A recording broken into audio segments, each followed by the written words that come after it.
3 ketua DPC Partai Demokrat yang dipecat dari kepengurusan partai karena telah mengikuti Kongres Luar Biasa atau KLB Partai Demokrat di Sibolangit, Deli Serdang, Sumatera Utara, masing-masing Ogan Ilir, Pagar Alam, dan Musi Banyuasin.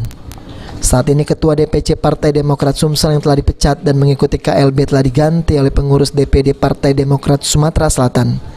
Selain 3 Ketua DPC, Sekretaris DPC Partai Demokrat Banyuasin, dan beberapa mantan Ketua DPC Partai Demokrat Sumsel diketahui juga mengikuti KLB di Sibolangit, Deli Serdang, Sumatera Utara beberapa waktu yang lalu. Kota Palembang menolak tegas adanya KLB. Sekali lagi, Kota Palembang menolak tegas adanya KLB.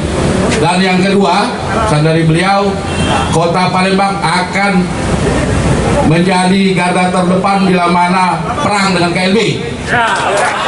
Benar bahwa 3 DPC tersebut mengikuti KLB yang ilegal tersebut di Sibolangit, Deli Serdang.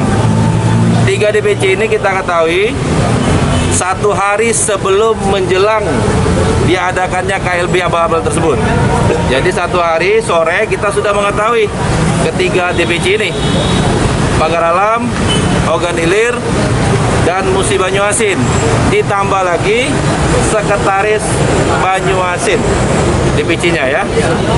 Terus ada beberapa nama juga yang memang sudah lama dipecat, seperti mantan Ketua DPC Musirawas, mantan Ketua DPC Oku Timur, dan yang lain-lainnya.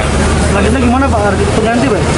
Sudah kita ganti, sudah 3 DPC ini. Pengurus DPD Partai Demokrat Sumsel sendiri secara bulat menyatakan menolak KLB Demokrat di Sibolangit, Deli Serdang, Sumatera Utara, dan mendukung penuh Agus Harimurti Yudhoyono sebagai Ketua Umum Partai Demokrat.